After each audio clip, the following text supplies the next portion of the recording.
Mike, there's an epidemic failure within the hospitality industry to understand what is really happening.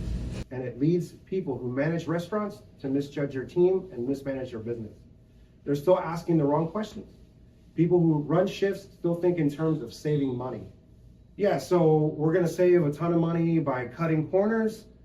I don't need a fancy spreadsheet to tell me that.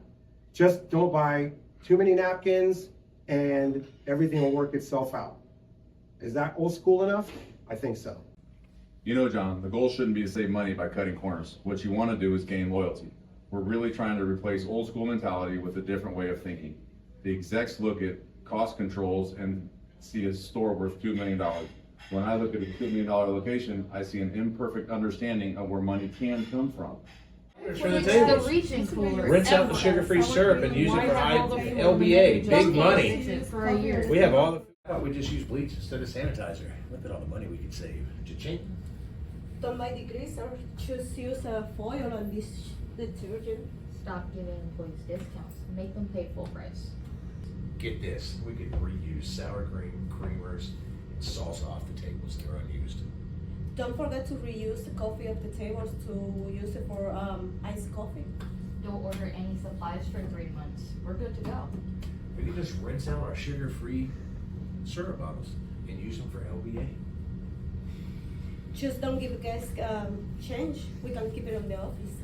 Don't fix the region cooler ever. Why have all the food on the menu? Let's just 86 some stuff for a year. I swear, yeah. Which one of these do you want to start with first? None of that. You're still looking to cut costs. You're just saying things in a different way. We got some really good ideas here. We can't do the craziest ideas we've ever heard of. What we can do is increase sales and gain loyalty.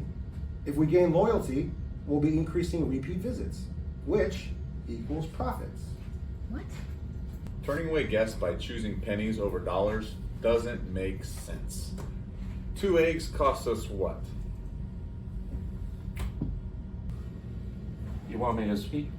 Point at you. 41 cents. And 2 bacon cost us what? 37 cents. Okay, so 2 sausage cost us 21 cents. Guys, the idea is to create raving fans. Guests frequenting us more often will increase sales and in turn, increase profits. So by watching pennies and upsetting guests, we really hurt the big picture. And as an example, if you lose 1 guest 6 times per year, you lose $99. So then SRP would lose $14,058. That doesn't come out right. The math doesn't math. You gotta carry the one. Still doesn't look right. it's right. What, does Clay really need to be here? Yes. We need someone to point at. Guys, so here's what we want. Number 1, buttermilk batter. Guys, buttermilk batter is the #1 wasted item in our company. Does anybody know the recipe? You know what? I'll tell you what. We're gonna come back to that. Okay guys, number 2, the chemical program. We all know the chemical program has changed a lot. We've got to be considerate of our profits and losses in that area. I'm asking you to make sure that you check with your dishwashers to make sure that they're not free pouring things. Lastly, number 3, time. Time. Time is the only thing we can't get back unless you buy someone else's. Labor, concentrate on building a realistic forecast, a realistic schedule. And when you do all that, you can manage every hour, every shift, create a high priority and high productivity type of restaurant. All these sound really great in a fictional world, but how is this going to help SRP? I'll explain that. So if we're saving $50 a week in labor and saving $50 a week in buttermilk batter, in essence, we're saving $738,400 per year. Wow. So what you're saying is that we need to change the way that we manage our restaurants and manage some specific items to be more profitable. Absolutely, because now throw in chemicals, and if we're talking about saving, say, half of a 5-gallon bucket of pot and pan soap, then you're adding another $80,000 to that, which at the end of the day now sounds like $818,400. Hey Mike, we've all been busting our butts this whole time just to make as much money as we can for this company, and I don't know if we're seeing the big picture. You know, you guys aren't managers anymore. If you were, you'd be working at a Waffle House. So from this moment forward, you guys need to all think about being leaders. I think we're all losing sight of the fact that you're the general manager.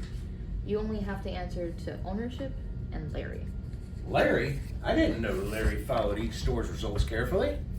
Oh, I know he follows it very, very carefully. Won't be victimized by old school mentality anymore. I understand what you guys are saying about changing our thought process, but there's something you're all forgetting. Not all restaurants are the same. We just have to tailor the ideas of every volume store, and all of our leaders are going to have to learn. Momo, I realize you've been a manager for some time now. Well, actually, I've been a cook more than a manager. How's that going for you? It has its ups and downs. Well, don't worry about it. Now I want you to be a leader. I've only ever been a manager or a cook. You're not a cook anymore, Momo. If you were, then Perkins would be where you would be sitting and who you would be talking to. Here, we want to coach you to become a leader. I appreciate it. You're but- welcome. You're not exactly sure what it's going to take, are you? That's right. It's not that hard, Momo. Tell her, John. It's incredibly hard. Anything worth doing is. John is going to teach you. What about the staff? How are they going to react to all this? You know what? Maybe I can teach them. Not all team members think outside the box. The team is going to hate you. No, Momo.